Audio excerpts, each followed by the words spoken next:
Tariffs are now in effect for about 90 countries worldwide. The taxes on imports can be as high as 50% for some nations and are expected to affect the price of everything from makeup to cars and coffee and even some of the spices we use to cook our food. Joining us this morning to talk about the impact of all this and the consumer goods that could end up costing more is Brian Marks. He's a senior lecturer of economics and business analytics at the University of New Haven. Good morning, Brian. Thanks for being here. Good morning. Thank you for having me. Of course. These new tariffs went into effect before the weekend. How soon will we start seeing their effects on prices? And which items can we expect to go up in price first? Well, I think you gave a good list of price increases right from the get-go in your opening. But we're also going to see price increases in, for instance, school supplies.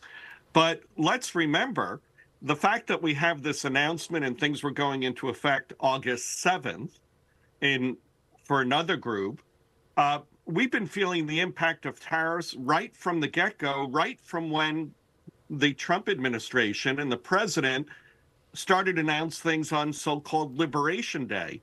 He created uncertainty in the market, and with that uncertainty, it caused a great deal of activity among importers trying to get ahead of the implementation of tariffs, increasing their cash needs, and causing an increase in their cost of capital. So we've already seen that impact. In fact, some people are arguing we saw the impact in early winter when companies were trying to get well ahead of things. So companies trying to stockpile and just import as much as they could of their stuff before the tariffs went into effect. But we haven't seen that reflected in, at least not yet, significantly higher inflation numbers. Inflation's been kind of around 2-3%. But do you expect that to change, and how soon will that change?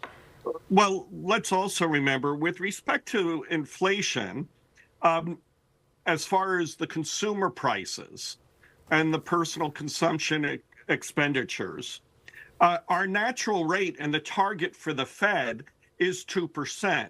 We have been seeing prices inch up since their lowest earlier this year. So they are moving up.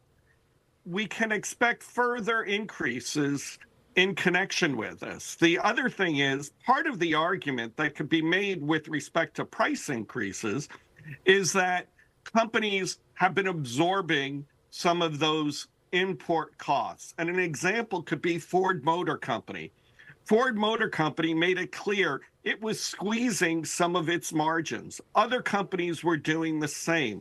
At the end of the day, these companies cannot afford to continue to absorb these margins. So Brian, what kind of items are we going to see go up in price, you think, now that these companies are saying we can't absorb the cost of these tariffs any longer? Okay, so we're going to see some of these increases in textiles and apparel, auto parts. The auto industry is really trying to figure out some of this, notwithstanding the USMCA provides an exempt status.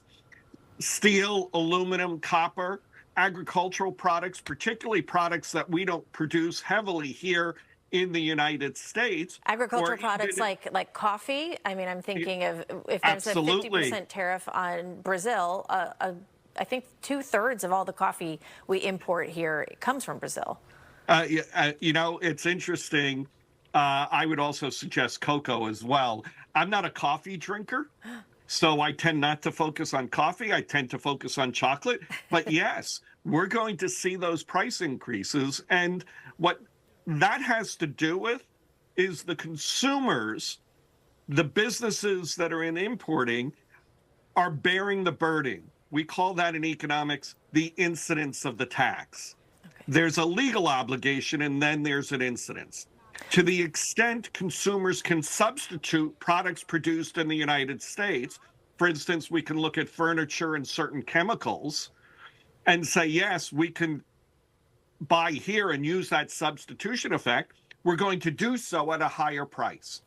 So Yeah, Sorry?